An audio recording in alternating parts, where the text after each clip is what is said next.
So, good morning, everyone. Over here is nighttime, almost afternoon, and I wanted to start the class with two avodot. That one I did with myself, and one I did with my daughter-in-law, Adele. And she gave me permission to tell the story.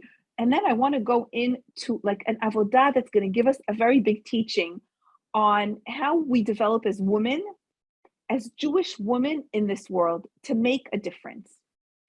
So this since like 3 months ago in Israel, the skies opened up, and after 2 years of not working, I had like really a tsunami of work. I said I was 2 years like in the desert. It was like desert parched, and now it's like a deluge. It's like a tsunami hit. And thank God the bar mitzvahs are coming in, and I'm working, and we have three coming in May. And last week I got the worst case of herpes, like it burst out, and I felt very weak and depleted, and it's definitely an autoimmune thing. Now, I always believed that eating healthy is something that makes us feel healthy and it makes us feel good and strong. However, there's something else that is much more important than food to our well-being, and that is what we think in our heads and what the stress that we live in does to us. And the stress that we live in usually comes from the different thoughts that we have in our minds and the different things that we say in our minds, which like creates that stress. So I just wanted to go like step by step the avodah that I did with myself when I discovered that I had herpes.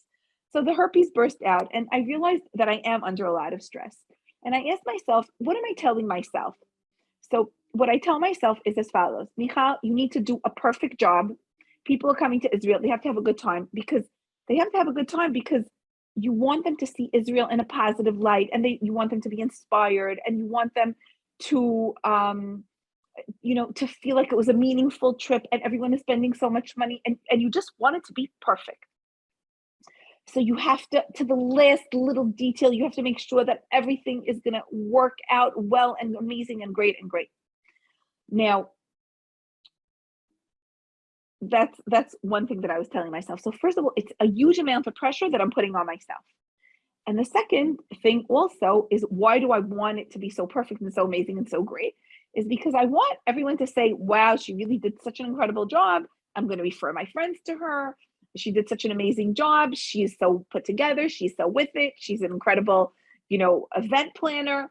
And slash, I'm going to say, I work so hard sometimes when guests come over because maybe I want them to say, she's such a great hostess. And I was saying that to myself, and that was putting an incredible amount of pressure on me.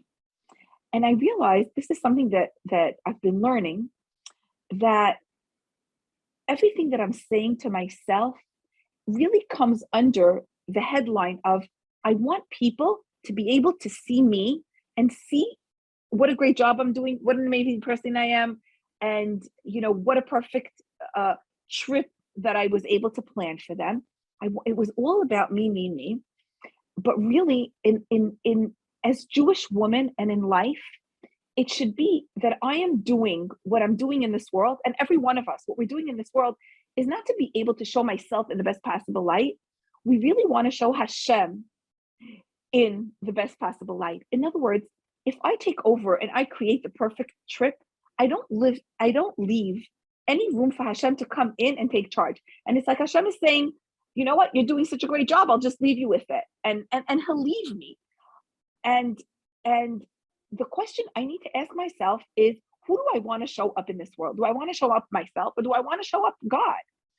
And our goal is to show up God. And if we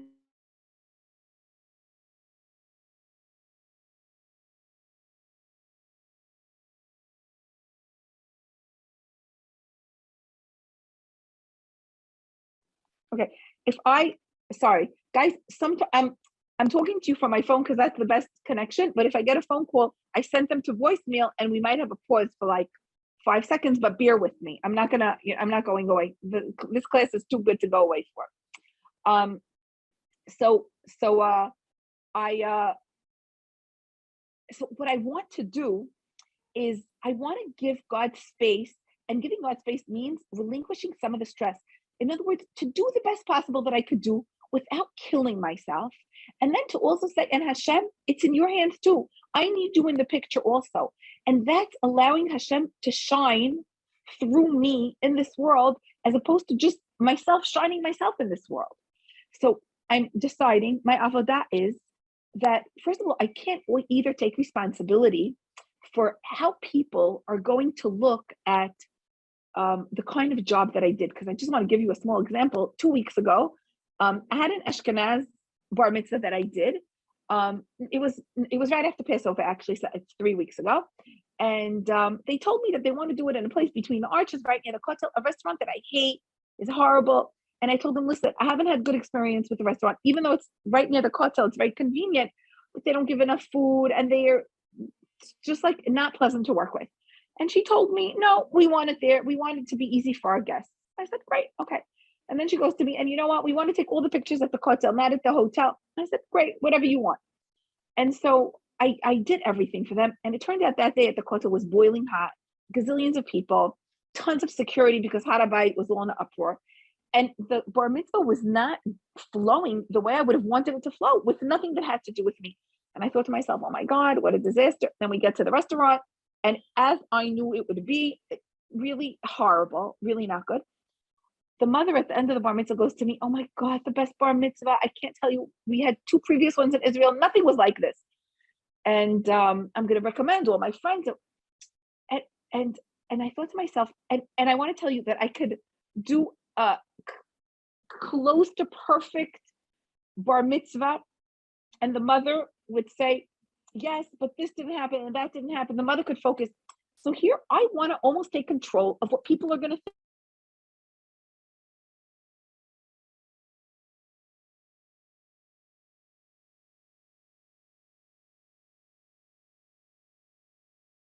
That I'm an amazing event planner, that I think of everything, that I take charge of everything, et cetera, et cetera.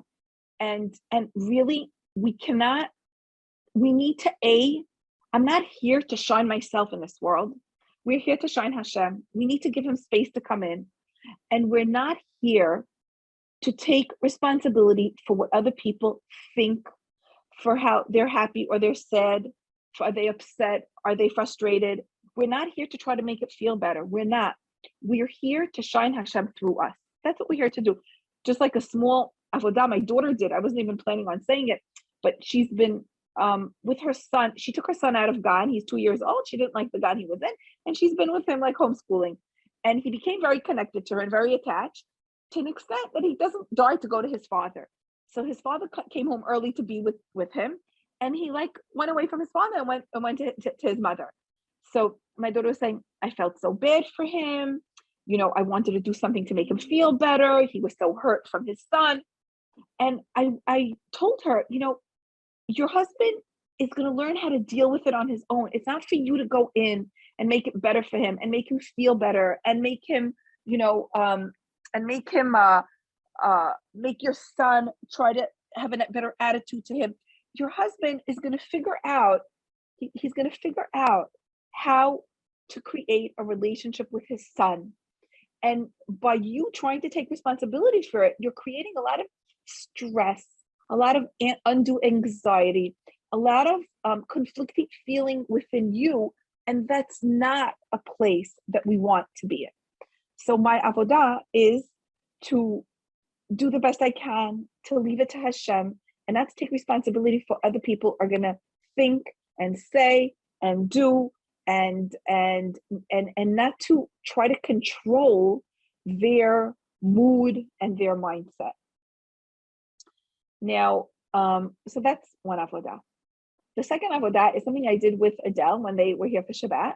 And she was telling me how when she was single, she had a very significant and worthwhile and meaningful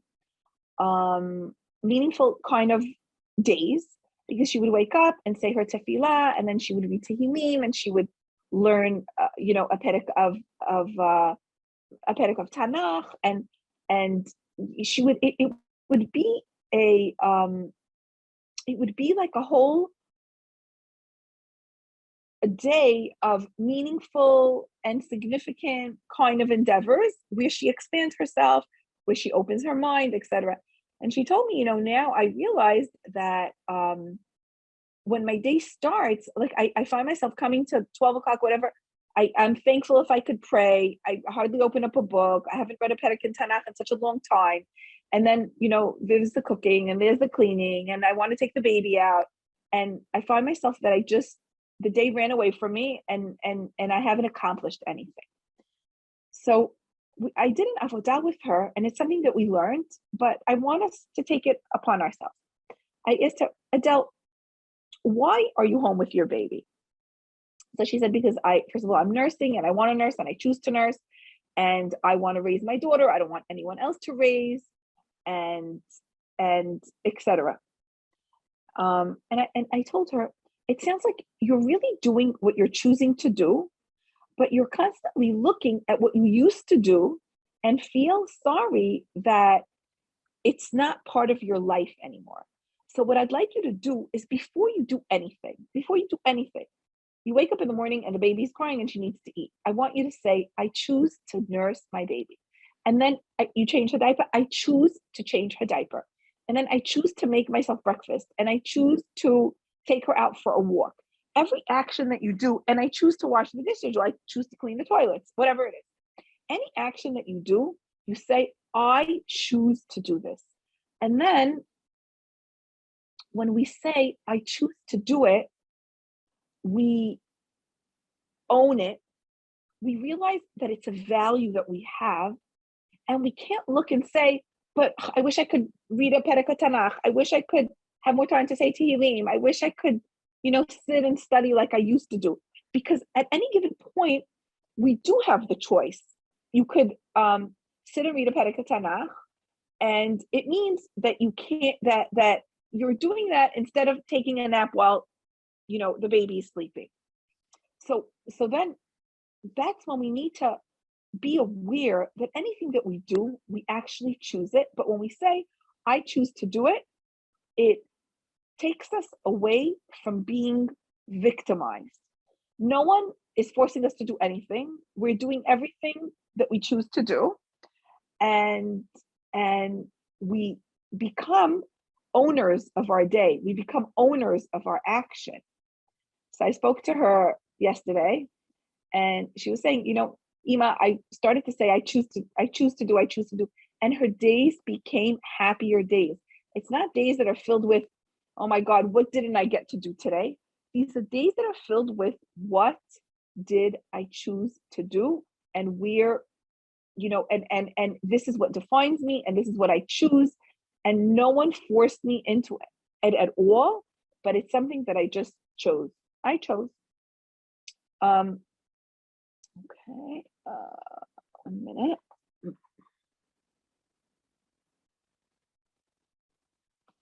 Great. Beautiful. Okay. So now I want to start the class with another story of an avodah that I did with another woman who goes to the Michal Peretz's classes. And through this story, I want to bring the learning that we're going to do and the growing that we're going to do from this. Okay, so this woman is a woman that has 3 children, 18, 20, and 21. And they're grown up. And her son at 18 went to the army. And the 20-year-old finished the army and went to live in a kibbutz. And her daughter, who's the oldest, really, a couple of weeks ago, she met a boyfriend. She met a boy. He became her boyfriend, and she went to live with him. Now, we're talking about people who are not religious. And all of a sudden, in one fell swoop, she got the empty nest syndrome. No one at home.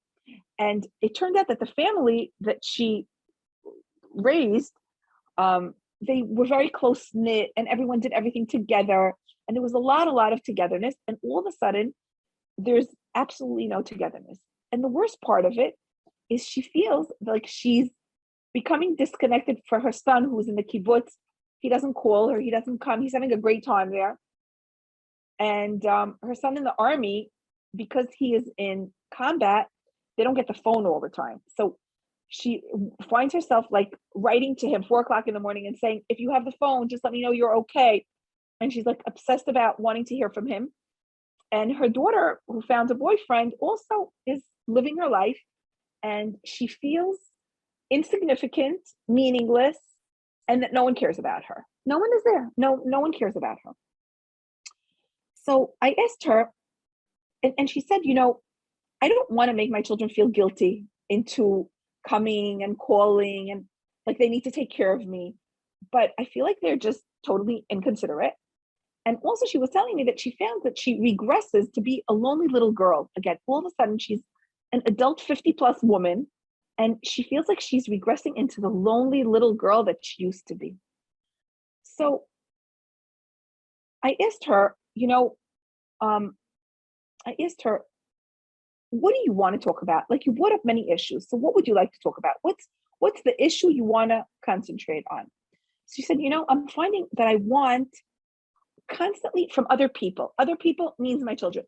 I want him to call. I want him to come. I want her to, to see how I'm doing, to care about me. So we always say that we can't want anything from anyone. And she's finding her day being filled with just wanting things from her children. So I said, what do you want from them? And she said, I want connection. And then I asked her, what is this word connection? Because when someone says a word, what they want, connection is a picture that we have in our head. And when anyone says connection, they have a different picture in their heads. Some mothers, connection for them would be if their child calls them up once a week. And some others, a connection for them is a phone call twice a day. Some others, connection to them means everyone getting together and eating once a week. And some others' connection with them is seeing a child once a month and picnicking together. So when we say what we want, we need to go into ourselves and think, what does the picture look like in our heads of connection? So she said, like she was saying, she wants like intimacy, closeness, conversations. And I asked her, how does it look, this kind of closeness? And like what's the ideal? And she said, an ideal for me is like, I want more phone calls and I want them to come more. For me, that's closest, that's connection. So now we have these ideas in our heads of closeness, of togetherness, of paying attention. And we need to see, right? When we say the ideal, like some mothers, let's say when they say closeness, it means they don't want their son to leave their house until their son is married, right? And another mother, let's say, when she said closeness, for her it meant that my children at every occasion buy me gifts. Then I know that they're close to me, right? So these are pictures about everything. And we in our heads have pictures about everything. We have a picture in our head how Shabbat is supposed to look like, how my holiday is supposed to look like, how my children are supposed to talk and react to me. We have a picture of what a good husband does, and we make a picture of it. And why do we do that? Why do we create that picture? Because when we create that picture in our head, let's say we say, a good Shabbat is one where all my children are together and we say Divrei Torah at the table and everyone helps to bring food to the table and everyone helps to take the food out and everyone cleans up together. That's a perfect Shabbat. So why do we have that picture of what we think a perfect Shabbat is? Because then I could ask myself, what kind of a Shabbat did I have? Did I have a good Shabbat or didn't I have a good Shabbat? Is it like my picture? I have a picture in my head of how Shabbat is supposed to look like. If it's not like my picture, then I'm able to gauge it and give it a name. That wasn't such a great Shabbat. Or if everything went according to my plans, I could say, yeah, this was an amazing Shabbat because everyone helped with something and everyone bought something and everyone sat together and we sang songs and we said Devar Torah and everyone cleared off and put away. Perfection, right? So we want to know where we stand on the scale. Where are we? And why do we do that? Because we're trying to assess, right? We're trying to assess and we're trying to weigh and we're trying to scale what's happening in our lives. However, what happens in this situation is that when something changes, I become dependent on this picture for my happiness. And I interpret this picture in a way that doesn't do well for me. And then when I interpret it, I make myself miserable with the fact that my life is not like the picture I created. Or let's say for this mother, she had a picture of her son from the army calling her son from the kibbutz visiting her daughter, coming over 4 times a week. And when she doesn't have it, she interprets it like she doesn't have a good relationship. So the first thing we need to do when we find ourselves criticizing anything around us, whether it's our mother, our children, our husband, when we're criticizing the type of experience we're having, we need to do something that we do in our drawers it's a tool that's called miyunin afradat. We have to sort and separate. We need to sort and separate. So let's sort and separate and first look at the fact. And I asked my friend, her, what is the fact over here? What is the fact?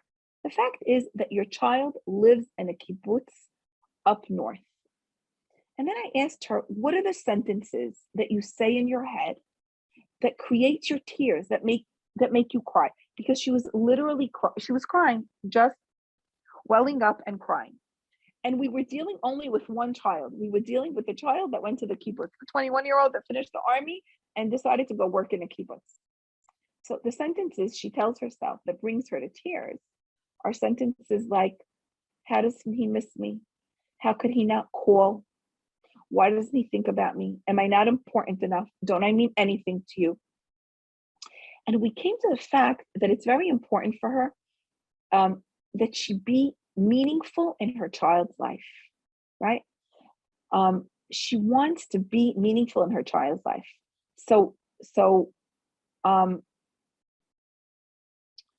what we need to realize is when we're in this world, we're constantly needing to be in a state of growth. We are all meaning driven. We all, like Viktor Frankl wrote Man in Search of Meaning. He was saying in the Holocaust, when people had something to live for, they were able to survive more than if people had nothing to live for. People who saw their whole families being killed, some of them gave up and said, my whole family's killed, there's nothing to live for. And then very quickly they died. Or people that thought their whole family being killed, and they thought to themselves, I am the only one left in this family. I will fight to stay alive because I want a spark of my family to stay in this world. I want my family to continue. Like, I want to be the one that will continue on my family.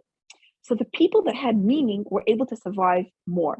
So we're very meaning-driven individuals. And when our children are small, we are meaningful in their lives when they're born. Like, we nurse them and change them and make sure that they're, they feel safe. And then as my child grows older, like me having meaning in their life, I read to them.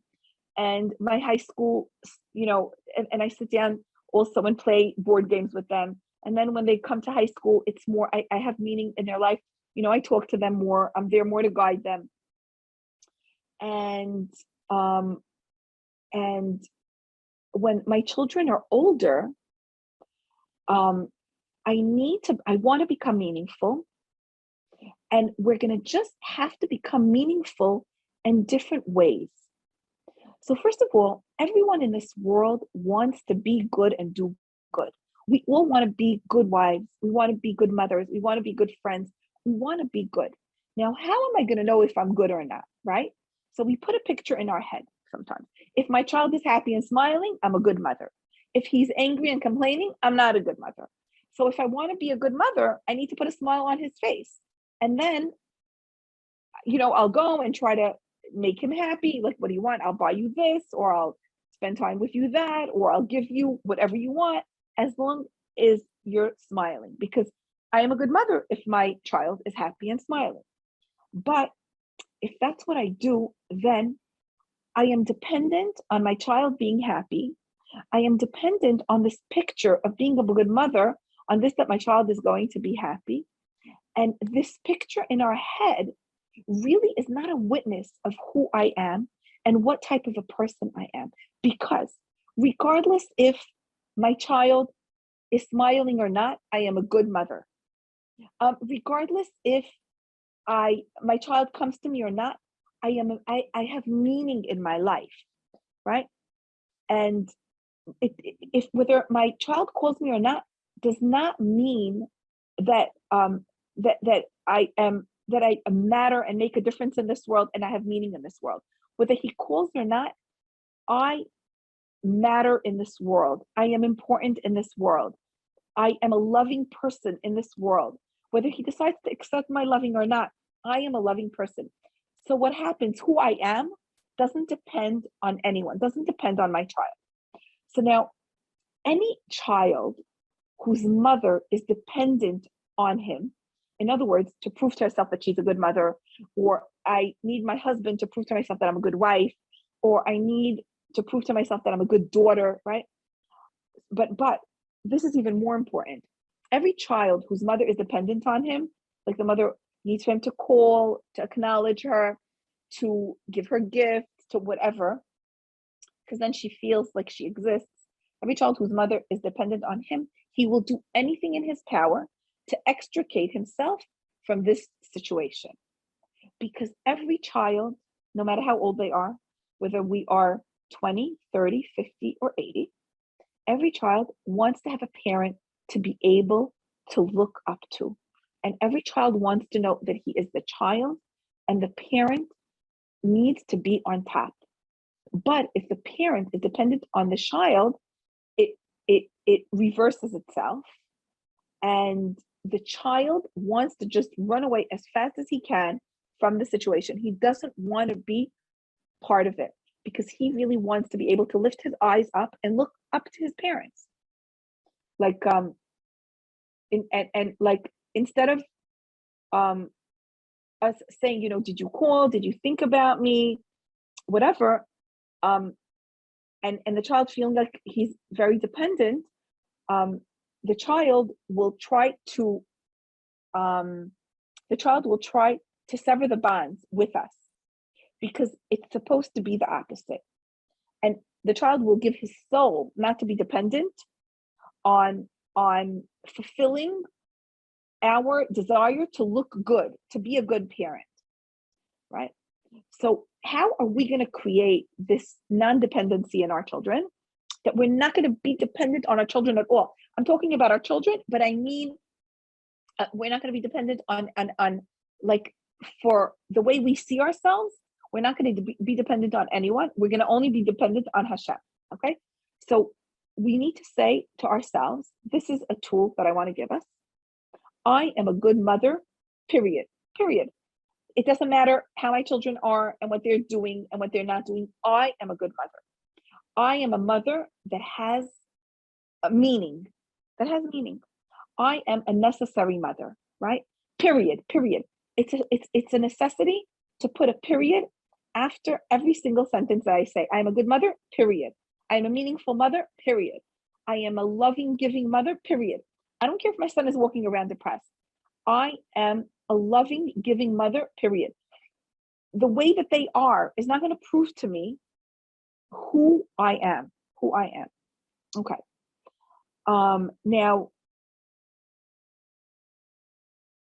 there's nothing about what he does that's going to make me good or bad. Not if he calls, not if he connects.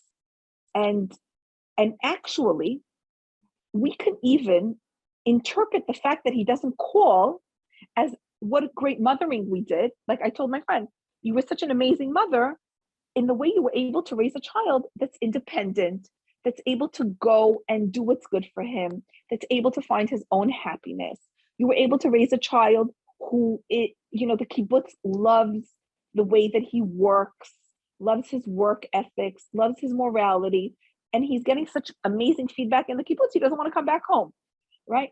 So we can even look at the fact, we could interpret whatever happens around us as something to empower us, to empower my child, right? There's no way that I am allowed to say anything negative about myself. There's no way. I am good, period. I'm relevant in my child's life, period. Now we need to look and see in what other ways are we going to be relatives, because our relationships go through many different phases and they look different every time. And I think we get stuck when we are trying to continue the old way of having a relationship in the new way that our children are growing, right? So there's a point that our children need to spread their wings. It's a phase that they need to see how capable they are, how competent they are. And it shows nothing about me, whether they call or not, whether they show up or not, whether they give me a gift or not. It just shows me where they are in life. And it's up to me at this point to see how to interpret it. I'm going to give an example, but yikes. I wanted to give an example from my life, but I'm not sure that I want everyone to hear. So I'm just not, hold on one second. Hold on 1 minute. I'm just taking it off real quick. And then I'll give the example of my life. Okay, so I just want to thank everyone for sharing, and anyone that just is not on the live class missed a really nice interaction. So just try to come live, but whatever. You don't need to, but there was a nice interaction over here. Okay, so now,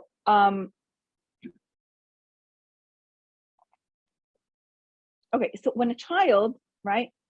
So it's up to me to find meaning in my life in other ways. When a child moves from kindergarten to first grade, it's an exciting time. And, and they move up in their levels. And I can say what an amazing mother I am for that child, to be able to go from one level to the next. And at a certain point, they're adults, they're grown, they're out of the house, they're having children. We will never say harsh words like, they forgot me, they left me alone, I have no meaning, like nothing is worth it. What we need to do is look for a connection on a higher level, right? As we said, a small child will sit and read with him a book. Sixth grader, a different connection. A high school, army, married. Each time we need to look for a different level of connection. Do I sit on the side and feel like I'm such a hazi, such a miskena, or do I look for the next level of connection? And really, my job is to ask myself, what is my tafkid now, right? What beautiful about Judaism is?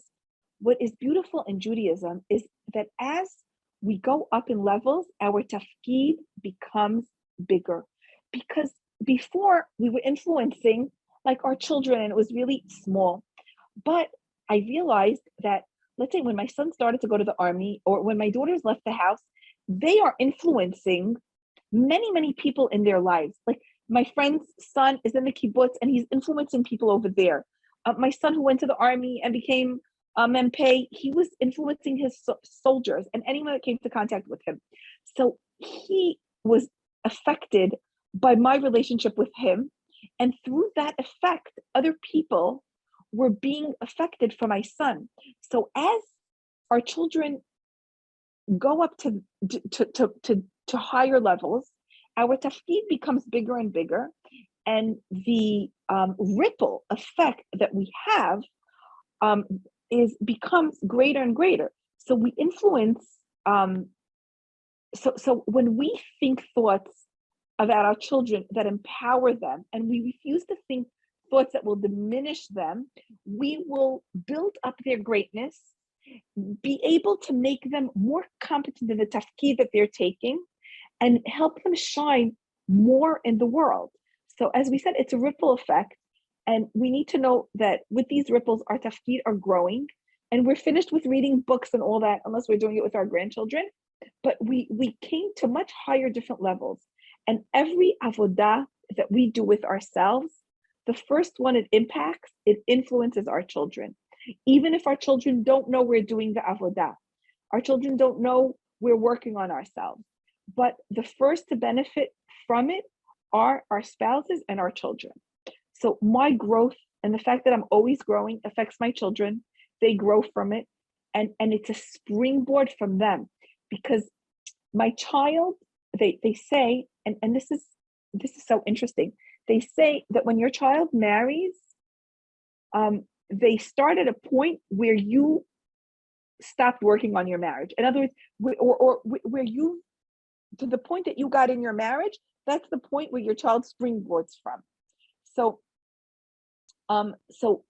every single little piece of growth that we have is going to impact them. We're not going to be looking neither at our children, our spouses, or our friends, but let's talk about our children now, because this is the issue and what we're dealing with now. We're not going to talk about them about what they do and they don't do and how they are and how they aren't. We're only going to talk about how are we going to change so that through our change, they will be impacted. Now, okay, how else are we gonna disconnect the connection that we make of, if my child turns to me, it indicates that I'm a worthwhile and good mother. And if he doesn't, I'm not a worthwhile mother, right? We want to disconnect that and go up from there. Why do we want to do that? It's like a child asks his mother, Ma, can I have chocolate? Like a very little child. And his mother says no. And then the child thinks that the mother doesn't like him. And sometimes a child, he doesn't even ask why, because he can't understand why. And a 6-year-old or a 10-year-old will ask, Ma, can I have chocolate? And his mother would say no. And he would ask why. And she'd say, it's not healthy. It's not this, it's not that. And at the end of the day, he's not going to really integrate the answer into himself. All he's going to have left is that he didn't get the chocolate, and that his mother really probably doesn't even love him. But the truth of the matter is that not only his mother doesn't love him, she's not giving him the chocolate because she loves him so much, right? Sometimes when we don't give, we are more worthwhile as parents than when we do give. So whether we give or we don't give, we're always worthwhile. And I want to also analogize it to Hashem. When Hashem doesn't give us, it's not, first of all, usually we have such an abundance from Hashem, so much. The only time we start asking is when we're lacking. And then when we lack, that's when we see the void, and that's when we start praying. That's when the praying starts. But literally, we 99% of what's happening in our lives, we hardly thank for. It just goes us by because we just really take it for granted. Now, at certain points, when Hashem wants to help us grow, there will be periods that he'll tell us no. He'll say no. This is not mat'im. This is, I want, a friend of mine is struggling with money. Why can't he just give me money? Because it's a time, it's a growth period for you of being without money. And what are you going to do with that? How are you going to, let me just open up the, 1 minute. Okay, great. Sorry, I needed to open up that. I didn't realize how dark it was.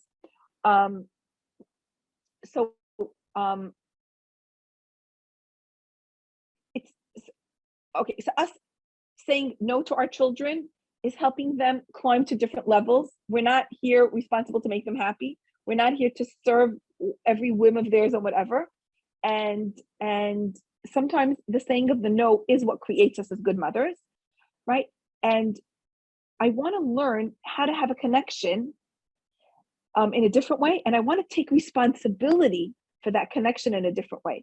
So the first thing, in order to have the good connection, we can never be in a good connection if we have any kind of critical thoughts on our children or on our husbands or on our friends or on our parents.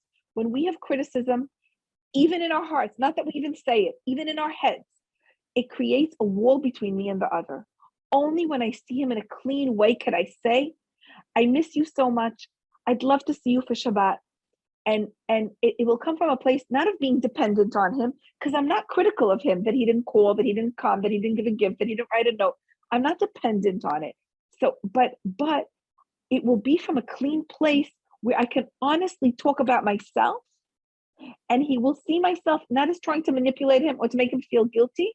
And I can only do that when I don't have an ounce of criticism in my head towards my child. So I am loved, period. I'm worthwhile, period. I matter, period. That is who I am. My child is not going to reflect that to me.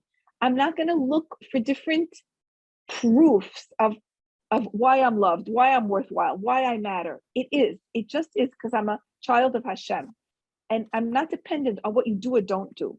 I matter because I am the mother. I am good because I'm good. That's why. I'm good because I'm good.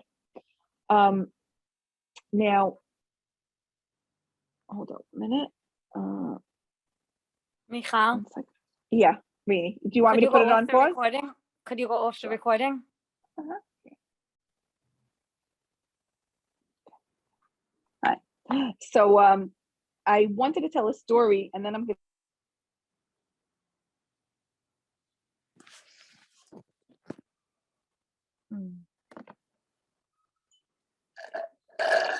sorry. A friend of mine in Michal Paritz's class said that she came from a religious family, very religious, and the father, they were like 5 sons and 2 daughters. She was the youngest daughter, and she said, my brothers were hooligans. They were hooligans. They just partied all the time. They would come back home 4 o'clock in the morning drunk. They would actually go and steal from shuls money from the kupat tzedakah and bring it home and buy drinks and become drunk and party outside and come home drunk at 4 o'clock in the morning and bring the kupat tzedakah, and they would count the money, how much money they stole. And she said that at 4 o'clock in the morning, her father would go out of the room and he would say, my tzaddikim, thank you for coming home from yeshiva. It's so good to see you. Like, you learned Torah till 4 o'clock. That's amazing. And the mother would say, they didn't come home from yeshiva. And he would tell the mother, shh, quiet. They're all tzaddikim, and they all came home from yeshiva, and I'm so happy that they're home. And she said, P.S., her 5 brothers were all chazar b'tshuva, all live really upright lives, because the father, that's how the father looked at it. That's the reality he created. And really, that's the reality he created in his mind. So it's up to us to create that kind of reality. Right. To us to create that kind of reality. Nice. Okay, I have company coming now, so I'm gonna have to stop the class. I can't even say who has questions, but we're gonna take it from here next time we start the class. Thank you, Michal. Bye, guys. It was great being here. Bye.